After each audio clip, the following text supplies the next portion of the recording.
皆さんどうもマコミです。 2015년도 다 끝나가고 있습니다. 이제 2016년이면 내가 몇 살이지? 학생들이라면 방학에 들어가고 직장 다니시는 분들도 연말 연시라고 해가지고 휴가를 받으신 분들도 계실 거예요. 그럴 때 일본에 여행을 가고 싶다, 여행 가야지 라고 할 때 역시 걱정이 되는 게 돈이죠. 이번 시간에는 일본 여행을 할 때 숙박비를 절약할 수 있는 팁에 대해서 이야기하고자 합니다. 호민상의 일본 이야기. 일본 여행 시 숙박비를 절약할 수 있는 방법, 그 첫 번째, 에어비앤비를 이용하는 방법입니다. 이것은 이전에 제가 영상에서 잠깐 소개한 적이 있는데 요즘에는 이것을 이용하시는 분들도 꽤 있는 것 같아요. 그런데 이것은 굉장히 복불복이라고 해야 되나요? 굉장히 좋을 때도 있고 굉장히 나쁠 때도 있는 좀 극단적인 거긴 하지만은 굉장히 싸게 이용할 수 있는 장점이 있습니다. 우선 가격을 봤을 때 제가 지금까지 이용해 본 것 중에서 가장 싸게 숙박을 했던 게 1박에 한 1200엔 정도 했던 것 같아요. 정말로 그냥 일반 집에 방이 비어있는 방을 그냥 이용할 수 있는 그런 거였는데 한 1200엔 정도였던 것 같습니다. 이것도 굉장히 가격의 폭이 넓기 때문에 정말 비싼 데는 집을 통째로 빌리는데 뭐 10,000엔이 넘어가고 이런 것도 있지만은 제 기억으로는 정말 싸게 이용했을 때가 1200엔 정도 했던 걸로 기억을 합니다. 이것은 일본의 현지인의 집에 머물게 되기 때문에 굉장히 그 어떤 사람을 만나느냐, 그 집주인이 어떤 사람이냐에 따라서 굉장히 좋을 수도 있고 굉장히 나쁠 수도 있어요. 다행히도 저는 지금까지 이것을 이용하면서 나쁜 경험은 그렇게 많지 않은데 좋았던 점으로는 집에 딱 도착을 했을 때 환영한다는 의미로 과자를 선물로 좀 받거나, 그리고 숙박 플랜에는 들어있지 않았지만은 아침에 일어났더니 아침을 그냥 공짜로 준비를 해줬어요. 정말 간단한 식사긴 했지만은 아침 식사를 무료로 제공해 준 적도 있고요. 그리고 관광 안내에 대한 부분, 집 주변에 어디가 좋은지, 어떻게 가야 되는지 이런 교통 부분에 대해서도 안내를 들을 수 있는 경우도 많고, 그리고 다른 게스트와 친해져서 같이 놀러 다닐 수도 있는 거고 그 집주인과 친해져 가지고 같이 밥을 먹으러 가거나 이러는 경우도 있을 수 있습니다. 또 다른 장점으로는 외국인 여행객들이 많이 오기 때문에 인터넷을 자유롭게 이용할 수 있는 경우가 많고, 재료만 준비되면은 집안에서 요리를 할 수 있는 곳도 있습니다. 그리고 여행하는 사람이 많을 경우에는 아예 집을 하나를 통째로 빌려서 이용을 하면은 자신만의 공간으로 사용할 수 있고 더 가격이 싸게 이용할 수도 있는 경우가 있죠. 여기까지는 좋은 점만, 장점만 이야기를 했는데 이번에는 단점에 대해서 이야기를 하도록 하겠습니다. 에어비앤비의 단점 중에 하나는 청결도가 떨어질 때가 있다. 일반인이 운영을 하고 있기 때문에 청소에 대한 부분이 굉장히 소홀할 수가 있어요. 실제로 이용을 할 때 생각보다 깨끗하지가 않다거나 매일매일 청소를 해주지 않는다거나 그런 부분에 있어서 문제가 발생할 수 있으니까 조심하시기 바라고요. 그리고 예약 관련해서 질문을 줬는데 답변이 빨리 안 온다거나, 아니면 예약을 다 해놨는데 여행 가기 바로 직전에 지금부터는 운영을 안 하게 되었습니다, 그러니까 예약을 취소하겠습니다, 이런 식으로 일방적으로 예약이 취소되는 경우도 있다고 합니다. 다행히 저는 그런 부분이 없었는데 일반인이 운영을 하고 있기 때문에 여러가지 문제로 그런 경우가 발생할 수도 있는 거죠. 그렇기 때문에 가기 전에는 반드시 평가, 다른 사람들이 이용해보고 어떻게 평가했느냐 이것을 확인해 보시고 예약을 하시는 게 중요하죠. 다음으로 게스트하우스를 들 수 있습니다. 동경을 여행하거나 아니면 제가 오키나와를 여행할 때도 게스트하우스를 이용해 본 적이 있는데 가장 싸게 이용을 했던 것이 오키나와 여행을 했을 때 1박에 자는 것만 해가지고 1,500엔 정도 들었던 것 같습니다. 물론 이것은 제가 이용해 봤던 것 중에서 가장 싼 가격이고요.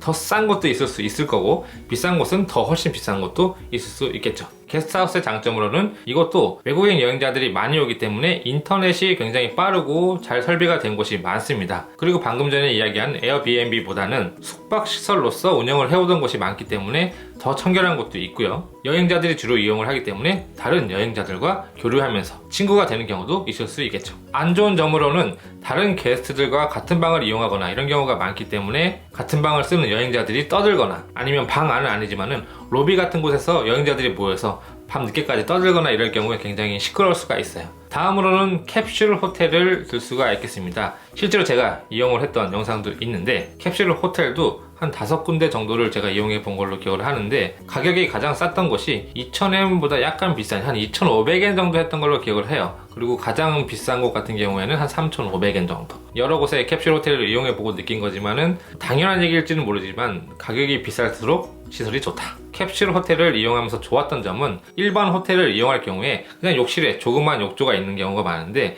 이 캡슐 호텔 같은 경우에는 보통 공동으로 사용할 수 있는 목욕탕 같은 것이 준비되어 있는 경우가 많습니다. 그렇기 때문에 큰 욕실, 정말 몸을 푹 담글 수 있는 목욕탕 같은 큰 욕실이 준비되어 있는 곳이 많다는 점, 그런 부분에서는 오히려 호텔의 작은 욕실보다는 큰 목욕탕 같은 것을 이용할 수 있었던 것은 캡슐 호텔의 장점이었다고 볼 수 있습니다. 그리고 이름 자체에 호텔이라는 말이 들어가 있기 때문에 그런지 몰라도 게스트하우스라던가 에어비앤비보다는 청결도 면에서는 굉장히 우수했던 것 같아요. 그리고 캡슐 호텔에 따라서 굉장히 사가 심한 것 같긴 한데, 제가 머물렀던 곳 중에서 가장 좋았던 곳은 요코하마에서 이용했던 캡슐 호텔인 걸로 기억을 하는데, 가격이 3,000엔 좀 넘어갔었기 때문에 캡슐 호텔 중에서는 조금 비싼 편이었긴 했지만은 무선 인터넷을 어디에서든지 다 쓸 수 있었고, 컴퓨터가 배치되어 있어서 그 컴퓨터를 무료로 쓸 수 있었어요. 그 컴퓨터 안에는 영화 같은 것도 무료로 볼 수 있는 게 있었고, 그 다음에 만화책 같은 것이 엄청나게 많이 준비되어 있어가지고 정말 여행을 안 하고 하루 종일 거기서 그냥 만화책 보면서 시간을 때울 수 있을 정도로 엄청나게 많은 만화책이 준비된 것도 있었습니다.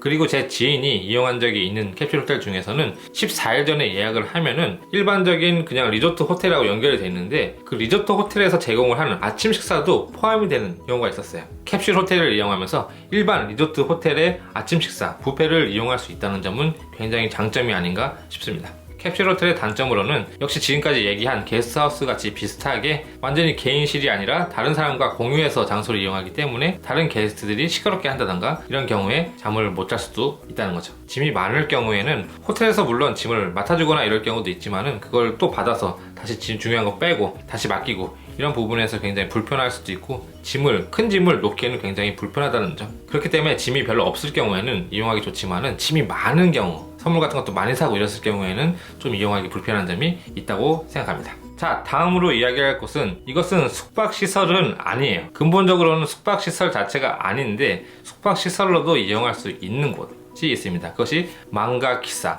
넷카페가 있을 수 있는데, 저도 그렇게 자주 이용한 것은 아니고 한 몇 번, 진짜 한 두세 번 정도밖에 이용을 안 했는데, 처음부터 숙박시설이 아니기 때문에 자는 것에는 좀 불편할 수 있지만은 가격 면에서는 저녁에 예를 들어서 한 9시 정도에 들어가서 한 8시간 이용하는 그런 가격이 한 1,500엔에서 2,000엔 정도, 그런 식으로 가격은 굉장히 싸기 때문에 그것을 숙박 대용으로 이용할 수도 있습니다. 최근에는 이 망가키사에서 실제로 일본인들이 숙박을 하는 경우도 있기 때문에 샤워실이 구비되어 있는 곳이 굉장히 많이 있습니다. 그리고 만화책 같은 것이 준비가 많이 되어 있어서 시간 때우기 굉장히 좋다는 거, 그 다음에 컴퓨터를 이용할 수 있다는 점, 그리고 가게에 따라서는 음료수 같은 것을 무한으로 제공해 주는 곳이 있다는 점, 이런 것은 장점이라고 볼 수 있죠. 단점으로는 당연한 이야기일지도 모르겠지만은 숙박시설이 아니기 때문에 자는 데 있어서 좀 불편할 수가 있습니다. 보통 이런 넷카페에서는 의자가 리크라이닝 시트 그리고 플라터 시트가 있는데, 이 플라터를 선택하시는 것이 완벽하게 이렇게 평평하게 되기 때문에 자는 데 있어서는 더 편할 수가 있어요. 하지만 어디까지나 숙박시설은 아니죠. 또 다른 방법으로 이 망가키사가 아닌 조금 비슷한 성질을 가지고 있는 곳인데, 이것은 가라오케입니다. 가라오케, 노래방은 한국에서도 이용해 보신 적이 많으실 거예요. 저도 보통 가라오케를 숙박을 하기 위해서 갔다기보다는 저녁까지 놀다가 전철이 끊겨서 집에 갈 수가 없어서 이 가라오케에서 몇 번 자본 적이 있는데, 가격 면으로 봤을 때 가라오케 가게에 따라서, 그 다음에 요일에 따라서, 어떤 시간대에 따라서 달라지겠지만은 저녁부터 아침까지 이용하는 경우에 대충 한 1,500에서 2,000엔 정도면은 이용을 할 수 있는 경우가 있습니다. 장점으로는 숙박을 할 수 있으면서 노래도 무제한으로 부를 수 있다는 점, 그리고 음료수 같은 것을 공짜로 무한대로 마실 수 있는 곳도 많습니다. 물론 추가 요금이 따로 들어가는 경우도 있고요. 단점으로는 자는 데 있어서, 특히 겨울 같은 경우에는 이불이 없어서 좀 추울 수도 있어요. 근데 물론 난방시설이 있으니까 그걸 켜놓고 자면은 그렇게 불편하지는 않다고 보고요. 가격은 싸지만 어디까지나 이것은 임시 방편. 자, 그럼 마지막으로 한 가지 더 남았습니다. 이것도 숙박시설은 아니에요. 어디까지나 임시 방편으로 사용할 수 있는 건데, 이것은 야코바스라고 해가지고 저녁에 타서 아침에 목적지에 도착을 하는 그런 저녁에 움직이는 버스를 얘기하는데, 장점으로는 먼 곳까지 저녁 시간에, 자는 시간에 이동을 하기 때문에 숙박비를 절약할 수 있을 뿐만 아니라 이동하는 교통비까지 같이 절약을 할 수 있다는 점, 이것이 최고의 장점이라고 할 수 있겠네요. 이것도 요일에 따라서, 그 다음에 회사에 따라서, 그 다음에 어떤 버스를 이용하느냐에 따라서 가격은 천차만별이긴 한데, 정말 싼 경우에는 동경에서 오사카까지 가는데 한 3,500엔에서 4,000엔 정도로 갈 수 있는 경우도 있어요. 동경에서 오사카까지 가는 교통비만 봤을 때도 굉장히 싼 건데, 거기다가 저녁 시간에, 자는 시간에 가기 때문에 숙박비까지 절약할 수 있는 장점이 있죠. 정말 굉장히 힘든 플랜이긴 하지만은, 예를 들어서 2박 3일 여행일 경우에 첫날은 동경에 도착을 해서 여행을 하다가 그 그날 저녁에 버스를 타서 오사카까지 이동을 하는 거예요. 그러면 다음날 아침에 오사카에 도착을 하기 때문에 하루 종일 오사카에서 관광을 하고 다시 그날 저녁에 버스를 타고 다시 동경으로 도착을 하는 거죠. 마지막 날은 다시 동경에서 관광을 한 다음에 그대로 귀국을 하는, 이런 정말 힘든 플랜도 가능하긴 합니다. 물론 허리가 부서질지도 모르겠지만 장점으로는 교통비, 그 다음에 숙박비까지 같이 함께 해가지고 절약을 할 수 있다는 점, 단점으로는 푹 잘 수가 없기 때문에 육체적으로 굉장히 힘들 수 있다는 점, 그리고 욕실 같은 것이 준비되어 있지 않기 때문에 씻을 수 없다는 점, 이것이 최고의 단점이라고 볼 수 있네요. 어떠셨나요 여러분들? 이번 시간에는 일본에서 여행을 할 때 숙박비를 절약할 수 있는 방법에 대한 팁을 좀 드렸습니다. 정말 이용하는 곳에 따라서는 일반 호텔이 아닌 게스트하우스라던가 캡슐 호텔, 노래방이라던가 아니면 넷카페 이런 것을 이용하면서 정말 숙박비를 절약을 할 수는 있어요. 하지만은 다른 게스트들이 같이 있기 때문에 같은 방을 이용하거나 그렇기 때문에 굉장히 여러가지 예민한 분들은 이용하는 것을 별로 추천하지는 않습니다. 자신의 공간이 꼭 필요하고 잠을 잘 때 작은 소리라던가 어떤 불빛에 의해서도 금방 잠을 깨는 예민한 분들한테는 별로 추천하지 않는 방법이고요. 그리고 이런 곳을 이용하는 데 있어서 하나의 팁을 더 드리자면은 다른 게스트들이 막 움직이거나 좀 떠들거나 이럴 때 시끄러울 수가 있기 때문에 미미센이라고 하죠. 귀마개를 하고 자거나 그리고 불빛에 의해서도 반응을 하기 쉽기 때문에 안대 같은 거 있잖아요. 수면용 안대, 아이 마스크 같은 걸 하고 자면은 조금이라도 주위의 환경과 자신을 딱 차단할 수가 있기 때문에 편하게 잘 수 있습니다. 여행을 하는 데 있어서 숙박시설은 굉장히 중요하다고 봐요. 여행을 하기 때문에 굉장히 피곤하거든요. 여행을 하다 보면은 평소보다도 더 많이 걷거나 이러기 때문에 굉장히 피곤할 수가 있어요. 그렇기 때문에 쉽게 지칠 수가 있고 그 피로를 회복하기 위해서는 자는 곳이라는 것은 굉장히 중요한 선택이 될 수 있습니다. 이번 시간에 소개한 것은 가격 면에서는 보통 호텔보다는 좀 저렴하게 이용을 할 수 있지만은 어디까지나 좀 이렇게 둔감한 사람들, 저같이 둔감한 사람들이 이용하기에 좋고, 개인적으로 자신은 좀 예민하다, 아니면 보안상의 문제라든가 이런 부분에서 자신은 꼭 자신만의 공간이 필요하다 이러시는 분들은 좀 더 가격이 비싸더라도 호텔을 이용하시는 것을 추천합니다. それでは次回お会いしましょう。バイバイ。